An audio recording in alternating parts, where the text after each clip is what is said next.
मेरे मित्र भाई जी किशन रेड्डी जी,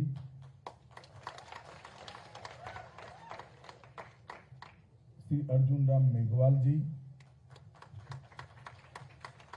बहन मीनाक्षी लेखी जी,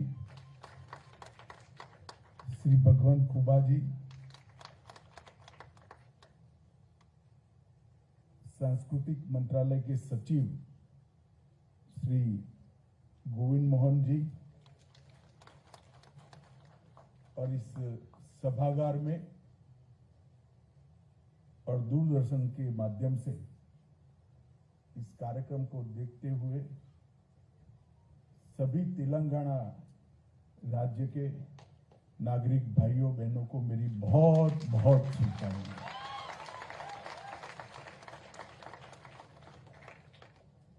सबसे पहले तो मैं जी किशन रेड्डी जी को बधाई देना चाहता हूं कि आजादी के अमृत महोत्सव के कार्यक्रमों में इन्होंने तेलंगाना स्थापना दिन को समाहित कर भारत के सबसे युवा राज्य की संस्कृति को पूरे देश को परिचय कराने का काम किया। हम सब जानते हैं तेलंगाना की स्थापना का एक बहुत संघर्षपूर्ण इतिहास रहा है। सालों तक इसकी स्थापना के लिए तेलंगाना के युवाओं ने संघर्ष किया, बलिदान दिए, और अंततोगत्वा 2 जून 2014 को भारत का इस सबसे युवा राज्य अस्तित्व में आया। और मैं आज सभी तेलंगाना वासियों से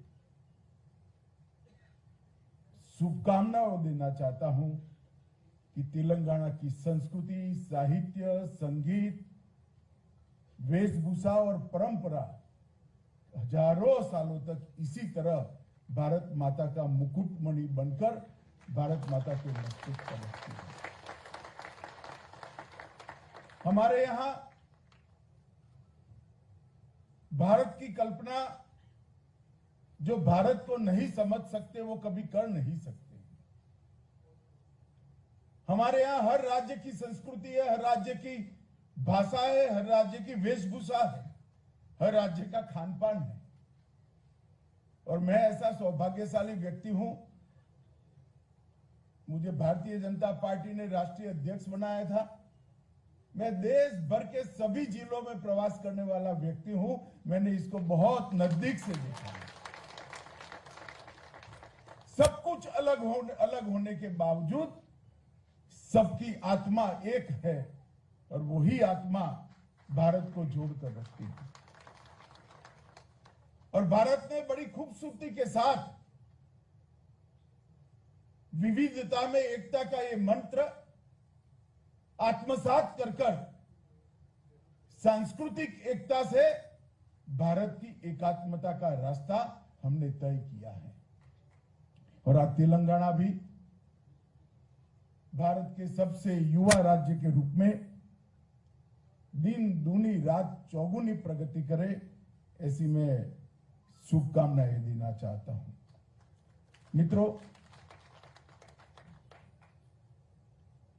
तेलंगाना के युवाओं के तेलंगाना राज्य की डिमांड के लिए, मांग के लिए जो संघर्ष है,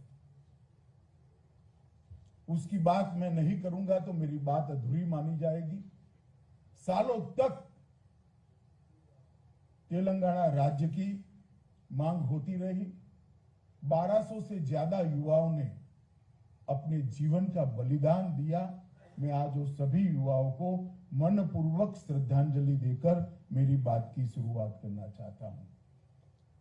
जहां तक पार्टियों का सवाल है, भारतीय जनता पार्टी ने हमेशा से तेलंगाना राज्य की स्थापना का समर्थन किया था।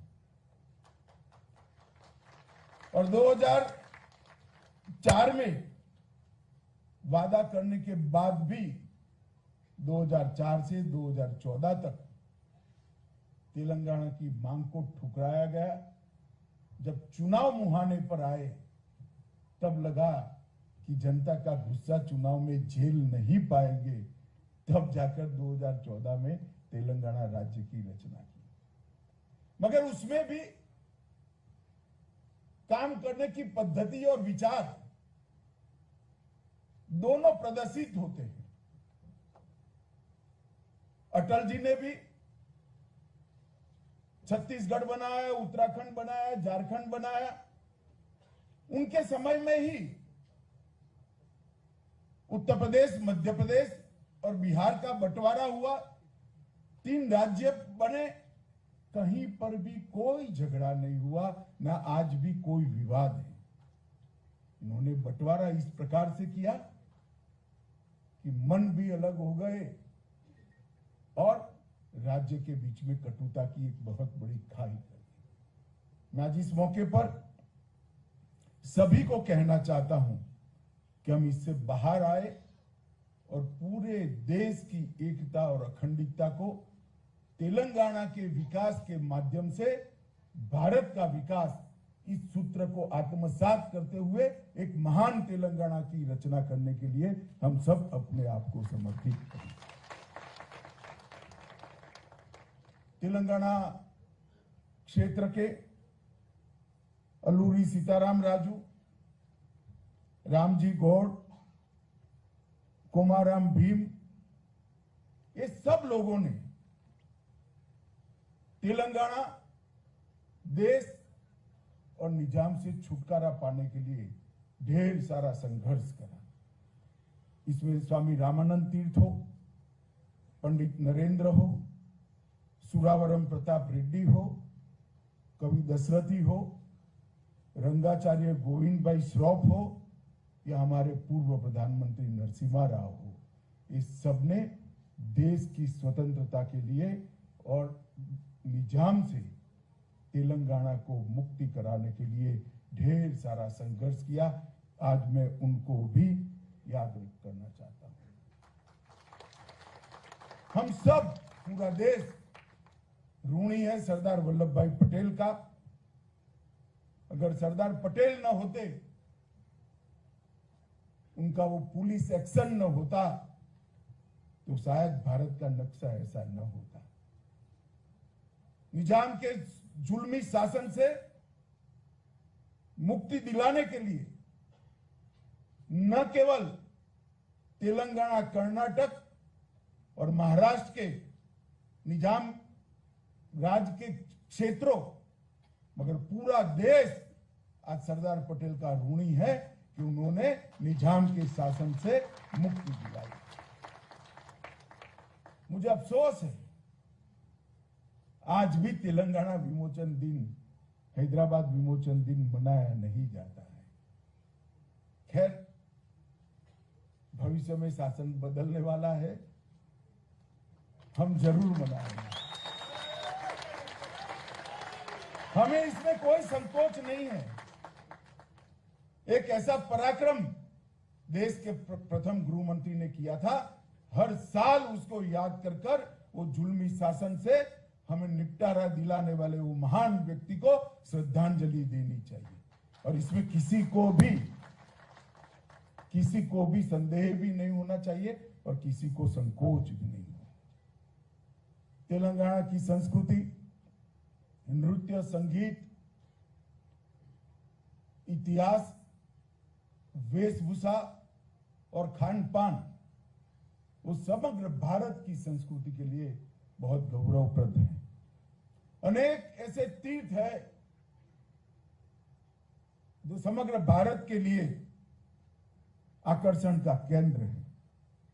वारंगल किला हो, आलमपुर हो, संगेश्वर मंदिर हो, रामप्पा मंदिर हो या भद्राचलम हो, देश भर के लोग तेलंगाना को आने के लिए, इसको देखने के लिए तेलंगाना आना चाहते हैं।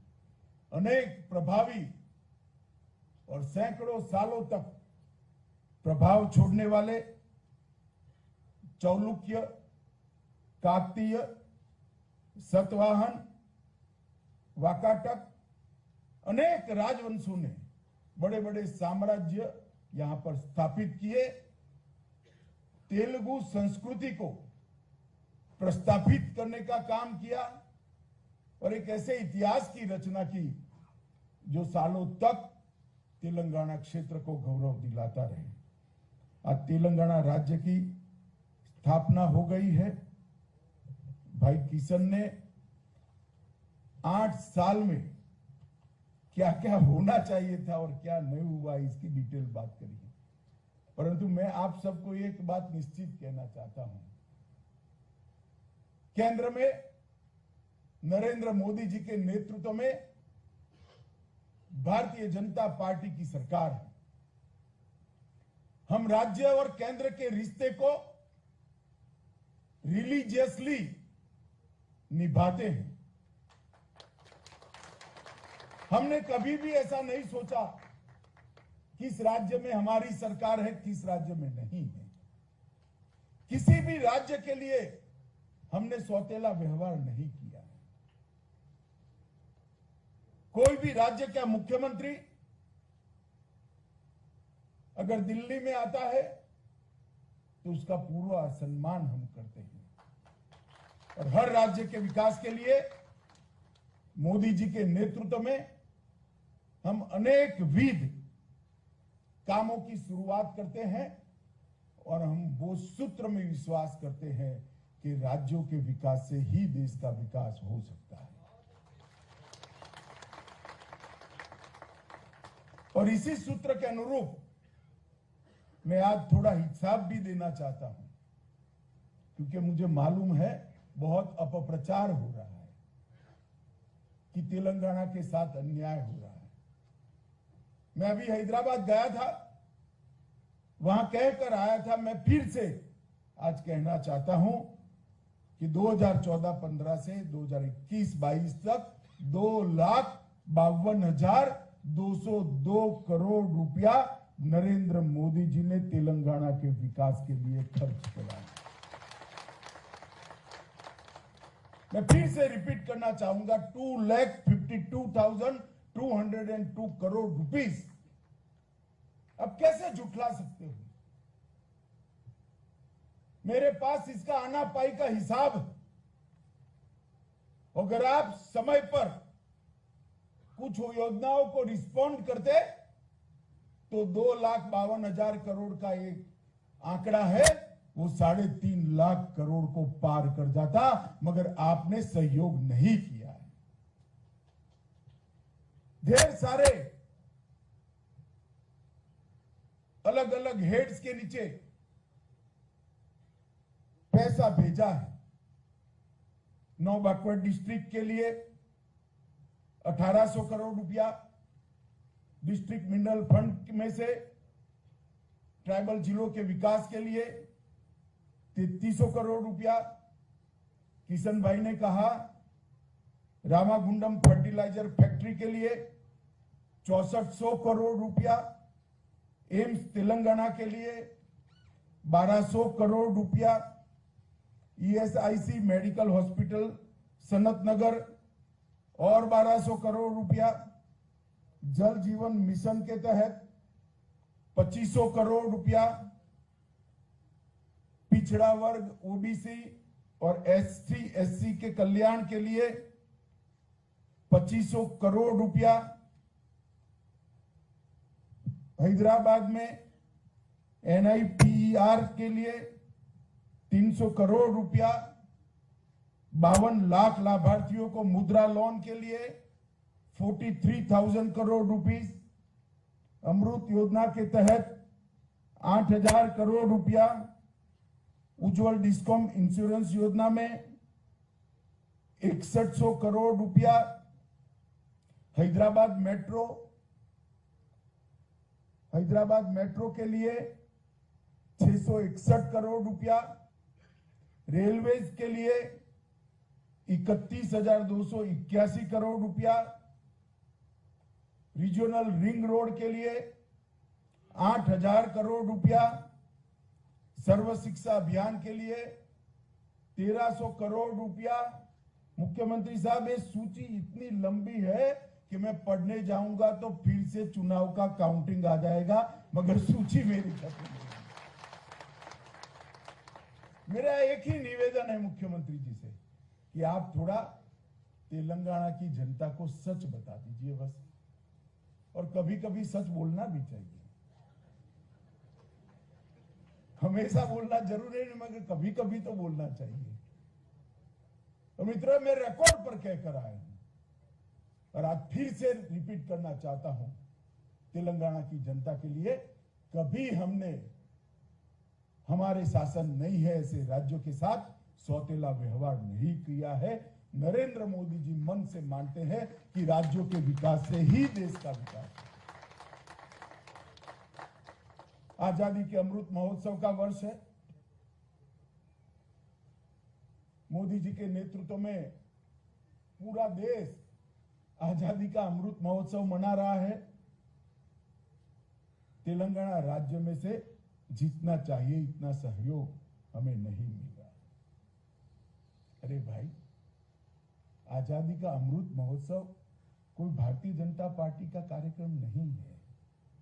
आजादी का अमृत महोत्सव मां भारती के भविष्य को संवारने का कार्यक्रम है, भारत के भविष्य को संवारने। आजादी का अमृत महोत्सव भारत के स्वतंत्र सेनानियों को श्रद्धांजलि देने का कार्यक्रम है। आजादी का अमृत महोत्सव भारत के गौरवपूर्ण अतीत को,